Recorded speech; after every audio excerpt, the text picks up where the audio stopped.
Hey guys, welcome back to another edition of Fan Talk, your favorite podcast by your favorite fan. As you can see, I am repping the Pirates gear. I'm standing up. I'm MLB first game opening day tomorrow, Thursday, the 28th of March. Isn't it crazy that we're already there? I'm so excited. I'm standing right now. I'm showing you my Rogue One poster.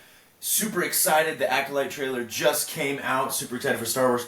I got my candle here, pumpkin scented, actually, a little bit of a hot take in spring. I was talking with someone the other day about how I just love the taste of pumpkin. I got pumpkin ice cream. I got pumpkin Thai curry the other day. Gosh, it's spring. Baseball is here, but baseball ends during the pumpkin season time. So I figured I'd do that there. So go pumpkin. Shout out to the candle. Fan Talk is a podcast that you can find on YouTube, Spotify, iHeartRadio, and now Amazon Music Podcast. So go check me out on there if you haven't done so already. Let me show you this hat. Pretty cool hat. 2006 All-Star Game was held at PNC Park. So this is that, the old-fashioned Pirates logo. I like that. Not super high expectations for the season this year, but it doesn't matter. I love watching baseball, whether it's my team, other teams. It gets real fun. It's something to do in July, but except this year we have the Olympics, so there might be a competition for what I'm watching during the summer, but plenty of things to do, plenty of things to talk about this week here on the podcast. So let's jump right in and waste no more time. I will play the mystery song challenge. I think I'll be wrapping that up here soon, so let me know what your guess is down below. But listen up. Here is the song. I hope you guys are able to.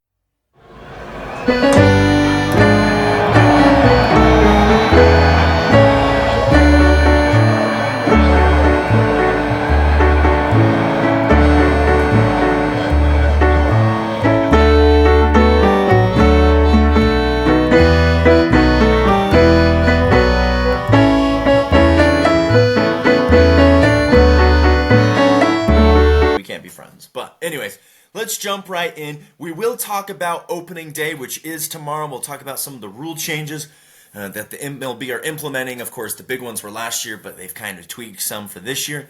And we'll just kind of look ahead and see, what baseball has in store for us. Obviously, some big news in the offseason. But first, let's talk about March Madness. It is still March. It is still crazy tournament time, and it's been a crazy tournament thus far.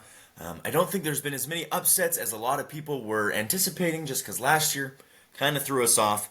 But we'll talk about all of that. First, let me share my experience at the March Madness games in Salt Lake City. Last episode, I had my friend Jack come on. We talked about things. We ultimately went to those games on Thursday, and they were really fun. We had some good matchups. Arizona Long Beach State was probably the least exciting. Long Beach State, bless their hearts, they were in there. They were fighting for Dan Monson, the coach who had been let go before the tournament.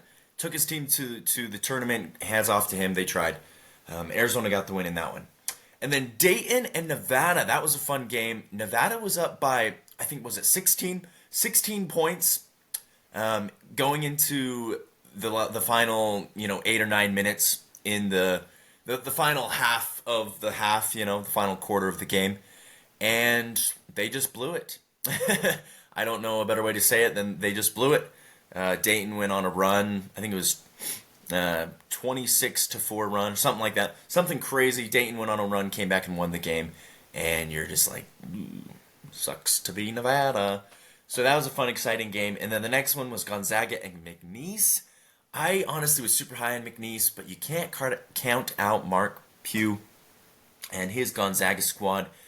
Going to the Sweet 16, like that's just what they do. That's just there's people say this. There's a lot of changing things in life, but a lot of things change or stay the same. Some of those things are death, taxes, and Gonzaga in the Sweet 16. Fun game there. I had McNeese in the Sweet 16, so it kind of ruined my bracket. We'll take a look at my brackets here in just a second, so hang tight to see the destructive failure that I am when it comes to bracket creating this year. And then Samford and Kansas. Now that was a fun game. Samford came back. They almost won it there at the end. They were so close. The whole stadium were rooting for Samford and Ryland Jones. But at the end of the day, Rock Chalk Jayhawk, they got the win. And then they got smeared by Gonzaga in the next round. So maybe that was the fate that Samford had as well, Bulldog versus Bulldog. But super fun. A lot of great matchups in Salt Lake. A lot of great matchups just across the board. My bracket is totally busted. I will show you that in just a second. But after a couple 4 days thoughts, there's been some exciting games. I'll tell you this. I'm first off, shout out to Utah State for winning their first tournament game since 2001. Big deal. Really is a big deal to some programs. I mean, if you're a fan of Gonzaga, you're a fan of Kansas, you're a fan of Duke, teams that are in the tournament every single year, you kind of maybe you don't appreciate tournament wins as much, you know. Whereas Utah State, you know, they've been to the big dance a few times in the last couple of years, just haven't got a win since 2001. So 23 years in the making, they finally get a win. They beat a Big 12 team in TCU. Unfortunately, bad seeding, and you know, I'll come back to this at the end of the day. You don't choose your seeding. You just win, and you play where you're placed, and you let the things you can't control, like the committee selection, you let those things be. So bad placement at 8. They get a tough draw against Zach Edey and Purdue, and just totally get steamrolled by the Boilermakers. Good season though, great season. Mountain West champions. Won a tournament game. Unfortunately, though, the curse of Cache Valley continues in keeping coaches. At first, it was Craig Smith, who, of course, you know, had the Sam Merrill and Amias Queta years.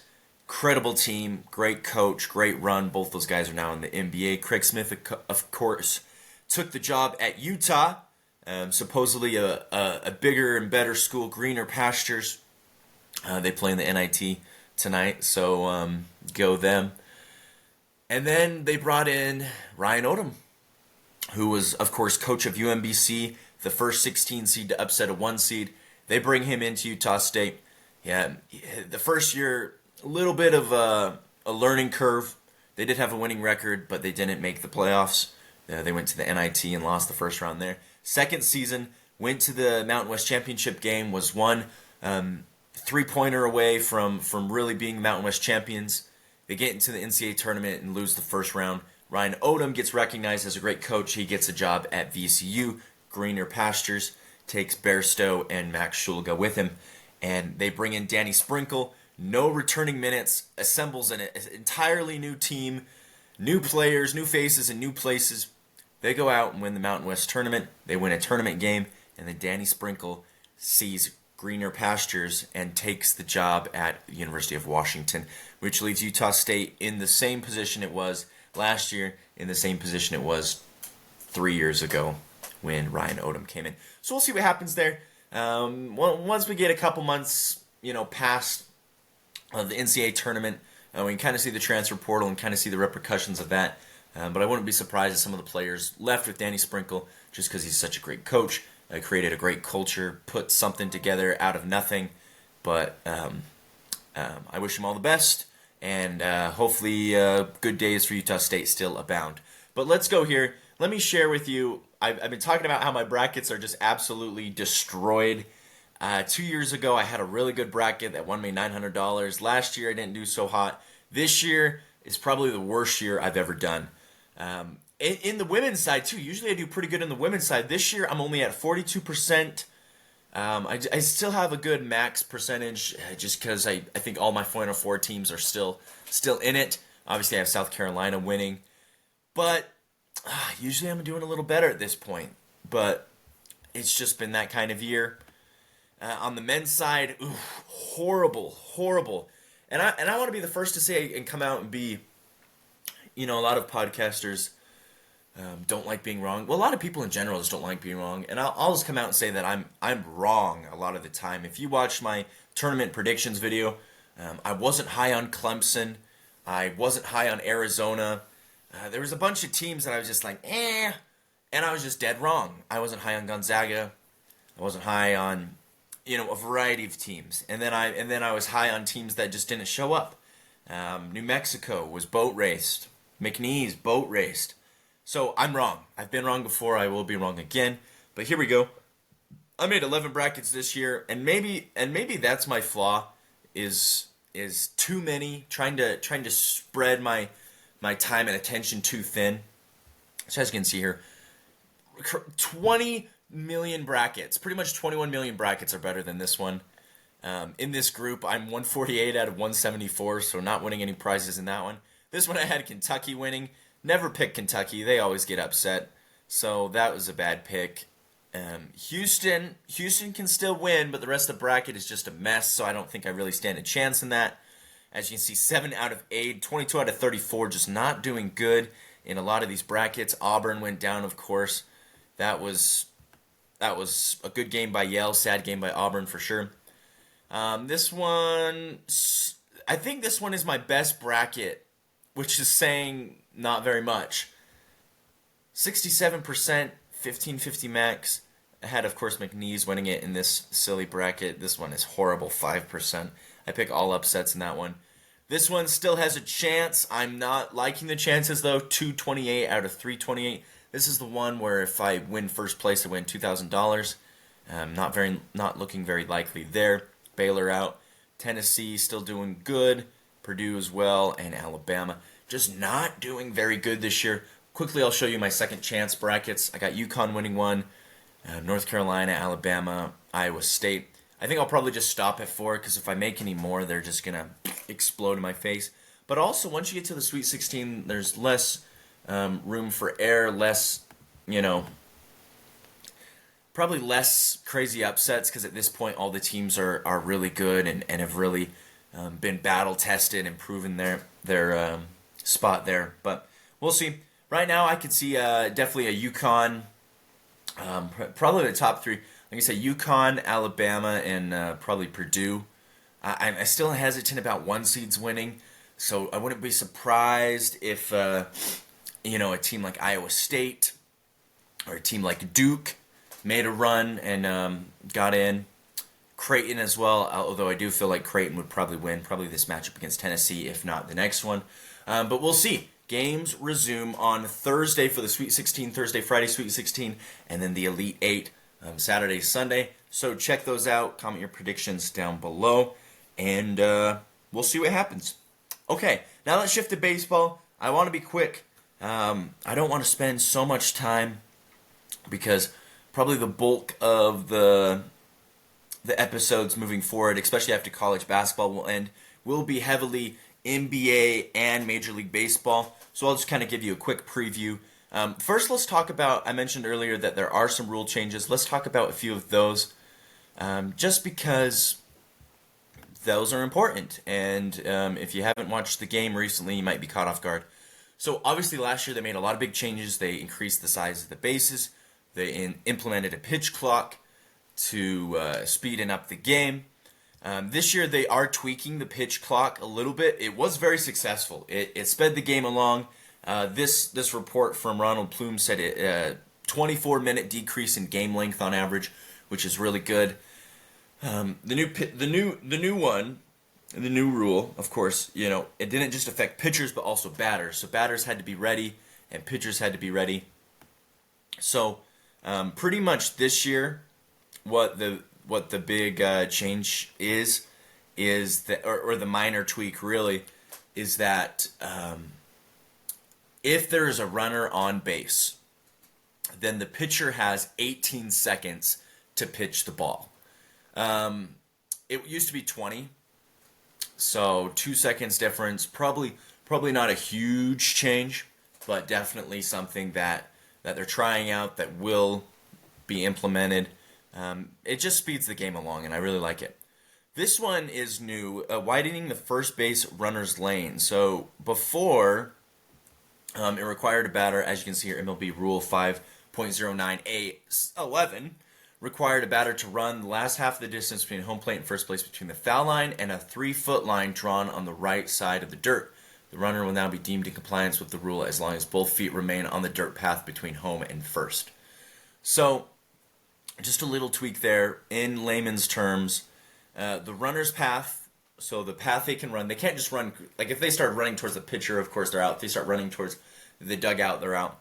So the running path is acceptable as long as it's on the dirt and not the grass. So you're running to first, as long as you're on the dirt, you're good. You can't run on the grass. If you're rounding the base, obviously, stay on the dirt. It's not Little League where they start running towards their mom, who's sitting in the stands just past first base to get a snack mid-game. So, yeah. And then just a few other notable changes. Again, mostly just to quicken the pace of play because baseball games are long. Mound visits, they used to be at 5. They will be down to 4. But a 5th one will be rewarded in the 9th inning if the defensive team have none remaining at the end of the 8th. So, I think this is more come playoff time. More mound visits because, you really are more conscious of, the pitchers and the batters, and especially if, people get into scoring position, things like that. Also, if pitchers enter the warning track with less than 2 minutes remaining on the inning break clock, the clock will reset to 2 minutes instead of 2 minutes and 15 seconds. Minor thing there that probably most fans won't really care about. Pitchers who warm up for an inning must also face at least one batter while still complying with the 3-batter minimum rule. That rule's, of course, from last time.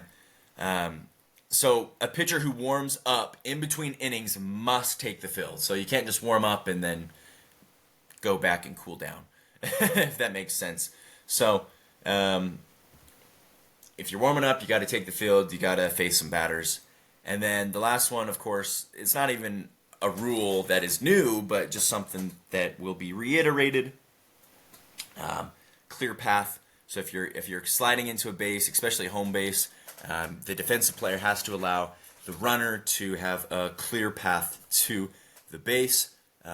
Obstruction has been called a lot. I don't know if you've noticed that, where the catcher is in the way.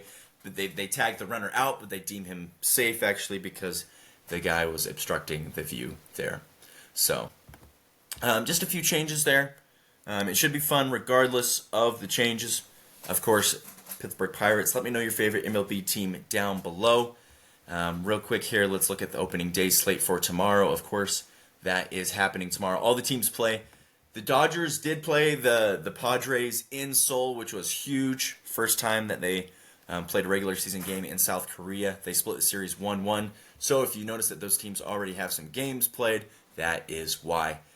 But, yeah, every team plays tomorrow. The Pirates, they're going to be playing against the Miami Marlins. Kind of an odd opening day matchup, but hey, regardless, good chance to win. Mitch Keller, hopefully he pitches quite well. You can find the entire opening day schedule, time, and starting pitchers here on the foxsports.com website, or you can just search it on the internet because you guys know how to use that. So, yep, that's all I have for you today. More March Madness coming next week. More baseball, more NBA, NFL draft as we get into April. Thank you guys so much for listening to Fan Talk. Of course, this is a podcast that I produce every single week that you can find on YouTube, Spotify, iHeartRadio, and now Amazon Podcasts. So go look me up. You guys have a wonderful day, and thank you guys so much for tuning in. See you next week.